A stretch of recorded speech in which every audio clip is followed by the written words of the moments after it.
C'est le prochain adversaire de l'OM et c'est le match décisif du moment pour les Olympiens. Cette double confrontation face au Panathinaikos FC est la première étape à passer pour l'OM pour pouvoir rêver de Ligue des Champions.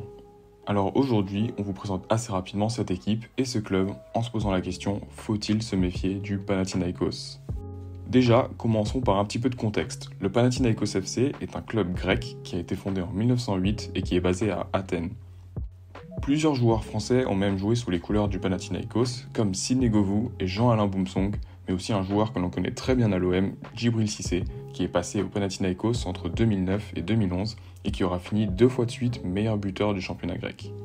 Panathinaikos est un club historique avec 20 titres de champion de Grèce dans son histoire, 19 coupes de Grèce et une finale de Ligue des Champions perdue en 1971 face à l'Ajax de Johan Cruyff. Mais le passé du club est plus glorieux que son présent, puisque le Pana n'a plus été champion de Grèce depuis 2010, tout comme l'OM en France. Leur dernier trophée remporté était celui de la Coupe de Grèce en 2021-2022.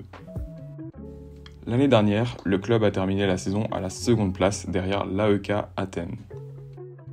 Cette équipe est coachée depuis 2021 par l'entraîneur serbe Ivan Jovanovic, qui fait régulièrement évoluer ses joueurs en 4-3-3 et parfois en 4-2-3-1. Lors du tour précédent des barrages, le Panathinaikos a éliminé les Ukrainiens du SK Dnipro 1 en s'imposant 3-1 au match aller à l'extérieur et en obtenant un match nul 2 partout au match retour. Maintenant qu'on a fait un point sur la situation actuelle du club, penchons-nous désormais sur les joueurs à suivre pour l'OM.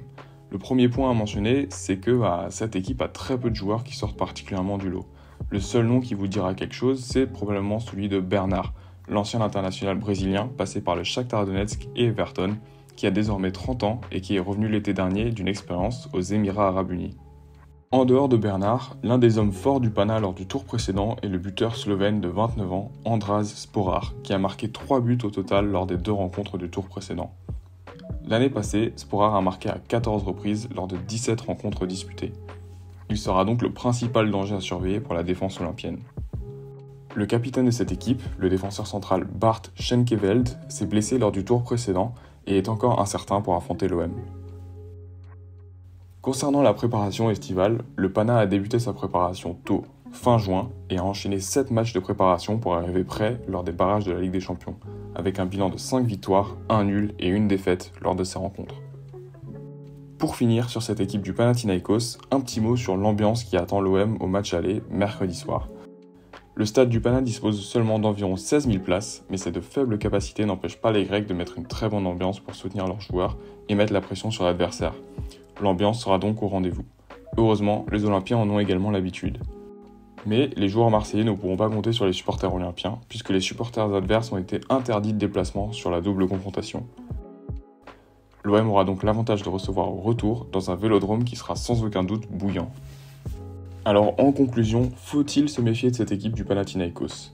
Eh bien l'OM devra sans aucun doute être prudent et traiter ce match avec beaucoup de sérieux, car même s'il existe un écart technique entre les deux équipes, l'intensité physique sera présente du côté des joueurs grecs qui ont plutôt l'habitude de ce style de rencontre décisive et éliminatoire pour avoir l'opportunité de jouer l'Europe.